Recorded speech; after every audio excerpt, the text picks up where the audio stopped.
The world is a beautiful but challenging place to live. And let's face it, life hits hard sometimes.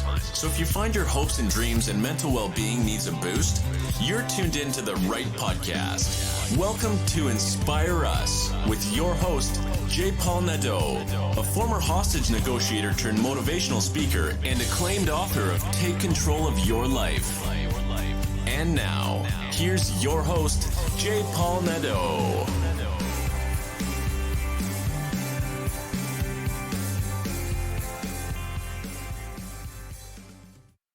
Hello, everyone, and welcome to Inspire Us.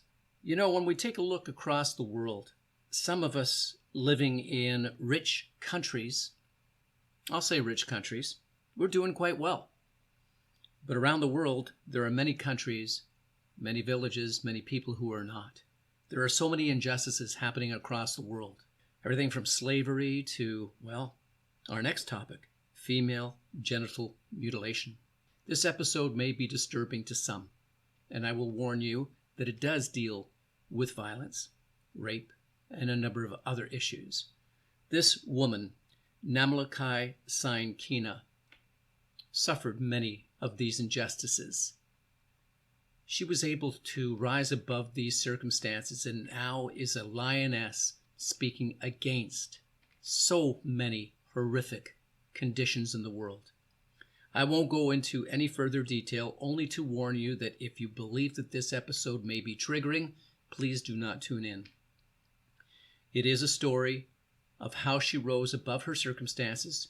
It is a story of how one man was able to give her courage and to tell her how wonderful she was and to remind her that she had value. It is an episode worth listening to from a remarkable woman. And without any further delay, I'd love to introduce you to Namelokai Sein Kina. Hello, Namelokai. Hello, Welcome. Paul. How are you? I'm good, and welcome to Inspire Us. I have heard you speak on Clubhouse, and you have quite a sad but remarkable story. Would you mind sharing that with our audience? Yes, I will be happy to share that. Thank you so much, Paul, for hosting me today. I really appreciate you from the bottom of my heart. Thank you for your kind words and Clubhouse and the emails we've been exchanging. I really want to say thank you.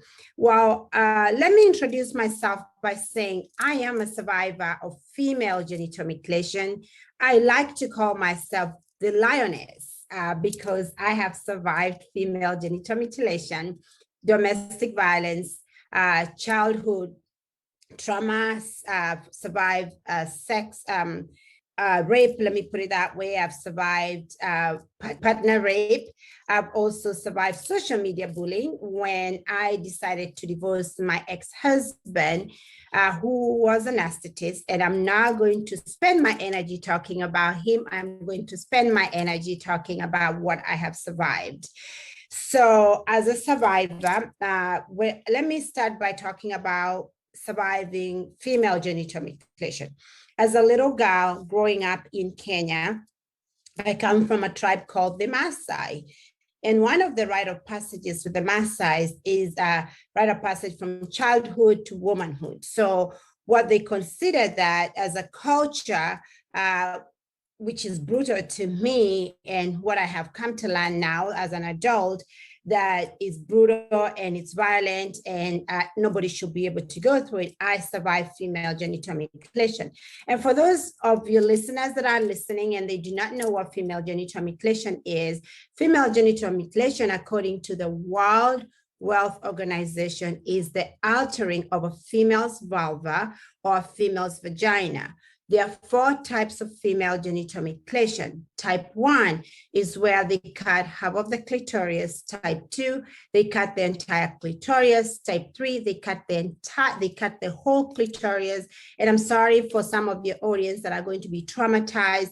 This is a trigger topic for anybody who's gone through any type of violence, including even rape or any type of violence, or anybody, all of us that are human don't like to hear that somebody has been hurt. So I'm just giving you a disclaimer and a warning that if you get triggered, please do some breathing, because I teach on this topic to do some breathing and do some self-care. And you don't have to listen to this part that I'm about to describe because it's descriptive and it might hurt you. But I will tell you, if you listen to it and acknowledge it and know that there are people who have survived it like me, you're seeing me, we survive and we make it in life. So that should be something that should assure you that someone survived it and they're making it, and that's why I'm fighting against this. So here we go. Type 3, they cut the entire clitoris. They cut I like to call them the lips of the clitoris, and then they bring everything together and then sew it and you're left flat. So they just leave a small hole of a woman to be able to use the bathroom with. So that creates so many, any of those types, 1, 2, or 3 creates so many issues in women. And I'll take only a couple minutes to be able to describe that so you can see the reason why I fight against it. Type 4 is where women get either they pierce themselves, put an earring in there. When a little girl is 2 months old, they pierce it and put a piercing in there to distract the growth of the clitoris. So all those are done for cultural reasons. It's not a religion. It's not a Muslim religion. It's not in Christianity for female genital mutilation, no. And please don't confuse it with circumcision. Most people call it circumcision to minimize the impact of it because male circumcision is acceptable in some tribes and in some people. And I'm not going to go into that. I'm just going to stick to female genital mutilation. And I choose to call it female genital mutilation because it's literally cutting, mutilating a part of the female. I personally believe people like calling it circumcision to make it normalize it in the community, and I do not like calling it. I call it what it is because I was mutilated, and so I know I was cut. They cut part of my clitoris. I went through type 1, and during type 1, after I went through the type 1, I struggled so much. I got UTIs. I got a lot of, the first time when that happened to me, I passed out because I bled a lot. I got infection, and I had to be treated with antibiotics that I'd have died. And I know people who died when that happened to them. But I just believe that I was kept alive by the universe and by God so that I can be able to speak against it and be the voice for the women and girls that are suffering. So female genital mutilation causes a lot of health issues. I was diagnosed with PTSD. I do have a lot of triggers here and there, but I will tell you, I'm in very good hands. I have gone through a lot of mental health therapy. I do hypnosis therapy. I have a spiritual leader, and I take very good care of myself, but that just started literally 2 years ago. I am 45 today, and for the last 2 years is when I focused on taking care of myself. And I will tell you, I say this every day, and I mean it. I lost 145 pounds, and that's really true. I was 305 pounds. You can look in my Instagram account.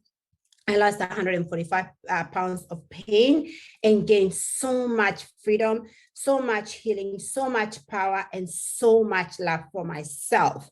And so when I was still living as a victim of female genital mutilation, before I transitioned to a survivor that is thriving, I went through a lot of trauma. I hated myself. I felt like I was a walking dead. I felt like I did not belong.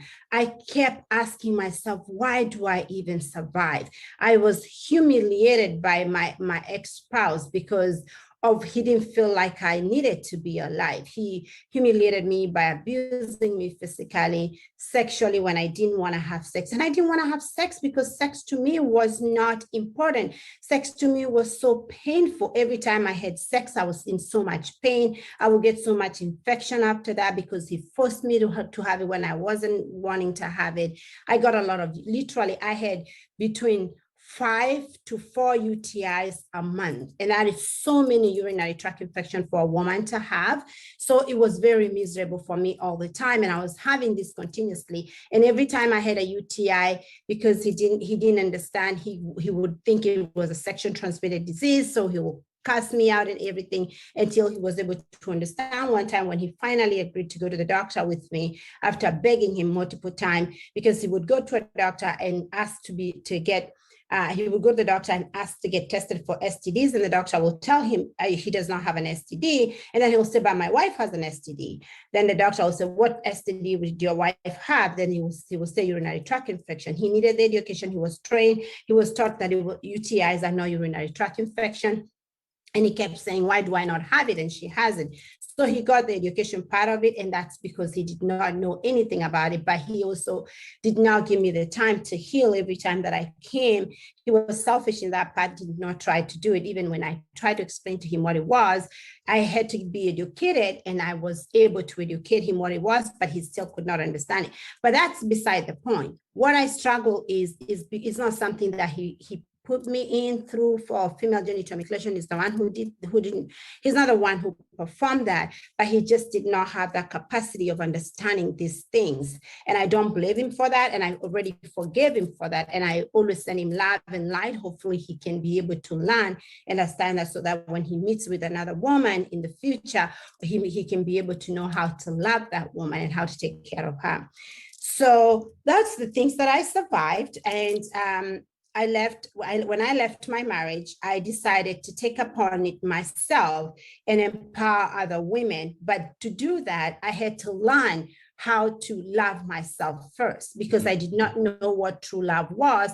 And the only love that I need to have was the conditional love.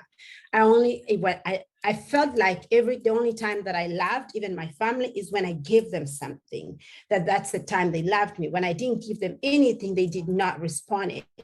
Like my love for them and my love to, what I saw is that my love with my entire family, like my brothers, my sisters, my mom, my dad, was only when I offered them something. I live in the United States, they live in Kenya. Every time I had the extra money to send to my parents, that's when I felt like they loved me. So I worked really hard to try every time to send them some little dollars to help them out. And that's when I felt like I belonged. But before then, they didn't really care for me. They were not checking on me and everything when I was going through all this. So I decided I'm going to stop that and really find what genuine love is.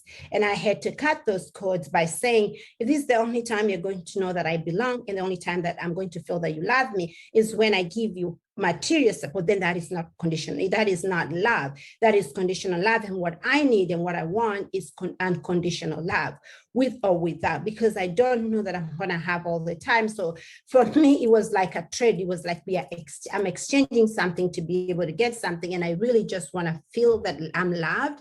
And I really want to feel that I belong, and people can surround me and love me for who I am, and love me for what I have and for what I am, and not what I have. So I began that quest in 2018 and started really digging into what is the problem. Is it just a feeling that I'm having, or is it just that is not really working? So I signed up to therapy and started working with a therapist that really was able to dig into trauma that I had from when I was I was 9 years old, when my voice was taken away, and when I was told that I don't have choices, that when I was called stupid, that I will never see a college door, that I'll never amount to anything. I was able to dig into that. When I dug into that, I finally was able to know that whatever happened to me was not my fault. And I started learning how to accept myself. And I started learning that beauty is in the hand of the beholder, and the beholder is me. I have to find my beauty from brutality. I had to find my beauty from brokenness. And the moment I found and felt beautiful from inside out, I started working out and changed the hate into love. I started sending out to the universe that I love me. I started finding all the little imperfections, all the little curves, every single big thing that I hated about myself, and I turned into love for myself. I started releasing all the negativity that does not serve me anymore. I started releasing everything that people told me that I was, and I changed the narrative and started saying the opposite. So when I was going through college, I found a man that showed me what true love is, but I did not know that that was true love. And this man was not an intimate partner or anything. He's a gay guy that I went to college in 2009, and I really wanted to go back to school. But the fact that I was told the entire time growing up that I was stupid and I did not perform very well in high school, I graduated with a D minus, which is a fail. And I had requested one of my family members to help me come to the United States. They said no.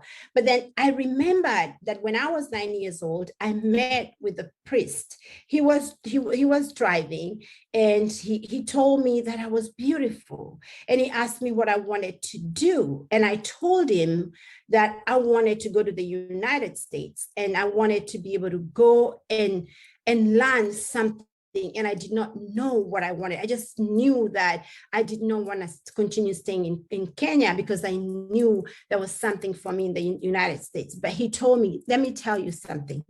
You're so beautiful and you're so intelligent. You can achieve anything and everything you put in your mind. So I had those seeds planted inside, but I was surrounded with so much negativity that I could not see those seeds. But I remembered that one time, that one guy told me that I could always get everything that I need. So that was triggered in 2009 when I went in front of this young man. He's actually younger than me. His name is Andy. And he talked to me when I showed him the results of how I failed in the placement exam. And he told me, honey, can you give me 4 weeks, an hour every day?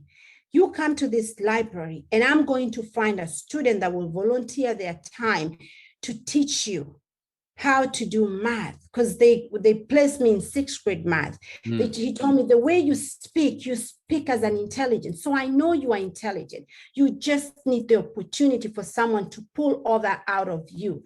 And I thank Andy with all my heart. I owe him everything that I have, because he showed me who I was. Within 4 weeks, every time I'm sorry, I'm becoming emotional, because I just remember how much power that time had. And right. I'm just remembering right now that it was when I was validated for the first time in my life. He said, I started going there for 4 weeks, every day apart from Sundays, the only day I was not going, because the college was open for 6 days a week. I started going every day to the library. I worked with this lady for math, and I worked with this guy for English. And then he gave me the opportunity to do a placement exam. Guess what? I was placed to do college algebra English, and I was placed very low at the beginning, second as English as a second language, which was like to begin from literally kindergarten English, in other words. But after working with this guy, my English was there. I just needed to believe on myself. So I was present English Comp 1, I did it, and I was placed with math, beginner math, but I worked so hard. And I'm here to tell you that after working so much with Andy, every time he told me, honey, that's what he called me all the time. He called himself a princess. He said to me, honey, listen, you are a queen, and let not anybody tell you different. You're so intelligent. You just need to find it down in yourself and believe in yourself.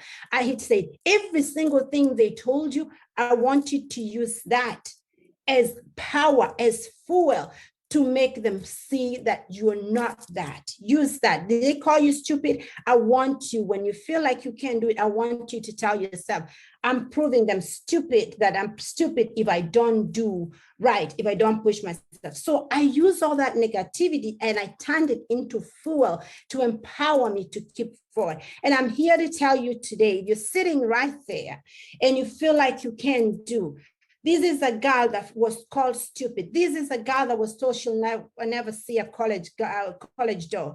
This is a girl that her voice was taken away, that I was told I don't belong. It was silenced at age 9. But I'm here to tell you today, I graduated with 2 bachelors, magna cum laude. I graduated with a master's, magna cum laude, because what they said about me is not who I am. I am Namelokai, the lioness, the unstoppable lioness. And I just needed to pull out that power of a lioness. And once the lioness roars, she is unstoppable. And I was able to tap into that power again. And the fact that they cut my clitoris, I realized I was feeling unwhole. I was feeling less. I decided to face my fear and go and get reconstruction surgery. In 2019, I received reconstruction surgery. And I'm telling you right now, I have a working clitoris that made me feel whole again. And that's why I'm saying that they silenced me. They took my voice away, but I have that voice. And this is the voice that I want to use to be able to pull you up right now that is listening to me, or that is going to come and listen to me, and know that what they say about you, that's not you. That is the limitations they put on you, but don't limit yourself. Go above that limitation. Walk on water. They tell you you're not going to walk on water. Show them how walking on water is, because that's what I've done. Change your narrative. The narrative they gave you, change it and make it something for you. Use that power to empower you so you can empower that others. So what do I do with that now? This the voice that I have. I help survivors like me know that, yes, you might have not had a clitoris. Yes, you might not have a clitoris. Yes, you might have been abused physically, mentally, financially, sexually, but that's not who you are. How you decide to respond to that pain and how you respond to that pain is what determines who you are and determine your future. So here is the challenge I have for you. Who are you? Are you that person that they called you? Are you stupid? I will tell you, you're not. Who are you? Why? What is your why every day? I stand up every day. I wake up every morning knowing that I'm a fearless lioness, and a lioness protects her cubs. And I wake up each and every day saying that I will inspire. Today, my intention was to inspire 1,000 people. And I'm changing that intention right now. I think it's exactly 121. I'm changing that intention to inspire 1 million people, and to say that, Paul, this podcast is going to hit millions and millions of people, and it's going to change a lot of people. And I want me and you to agree in that intention, because it's not about me and you, Paul. It's about loving so many people. It's about giving so many women and men that feel like they don't belong. It's about telling them, King, you belong. My queen, you belong. And you just need to find that inside you by loving yourself from inside out. Because the moment you accept yourself with your imperfections, then you're giving yourself permission to lead. Give yourself permission right now to lead. Give yourself permission to live with your imperfection, because your imperfection produces power and purpose and peace. This is Namelokai. I love you all so much. That was beautiful. Thank you for sharing that, and so passionate about everything that you've gone through. What a story. Your story is one of great sorrow and great pain and difficulty, but you rose above it, and you realized that there are some good people out there who can encourage us. The message that you've just provided all of our listeners is one that no matter what your circumstances are, your mindset, the moment you start to believe, and you believed in the lioness inside of you that came out, and your voice is loud, and you are speaking on behalf of everyone who has gone through pain and misery. I thank you. I thank you very much. I am with you. Let's get out and let's reach millions with this message. Namelokai, That was just so passionate, so beautiful. I am so happy that you found a place where your power was unleashed and that you were no longer a victim. And for all of our listeners out there, if you have suffered in any way from domestic violence, from sexual assault, from mutilation, from whatever, there is help out there. There are good people out there. You reach out. As you have heard in this example here today, this woman overcame her circumstances. Her circumstances did not define her. She defined her story. She changed her narrative. She found her power, and so can you. I thank you so much for coming on the show today and for sharing and being so vulnerable, so open, and so passionate about your mission to help people. You are a true survivor and a true lioness. Thank you so much for coming on the show today.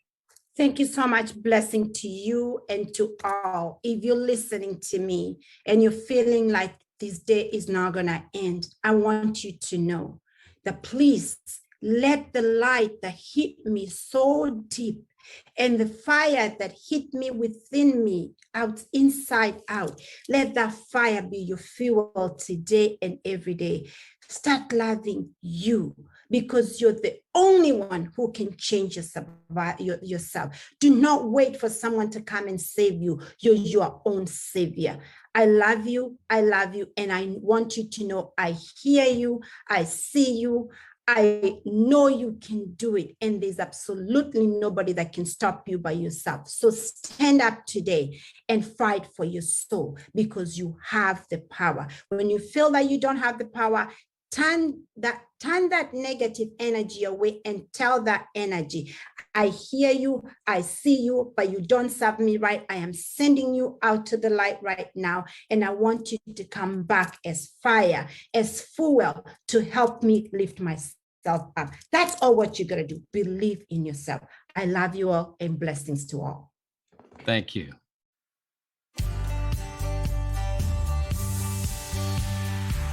Thanks for listening. Tune in next week for another insightful episode. If you haven't already, hit the subscribe button and leave your comments. For more information, check out our website at www.inspireus.ca. Remember, it's not what happens to us that matters most. It's how we respond to what happens to us that does. Stay strong and resilient.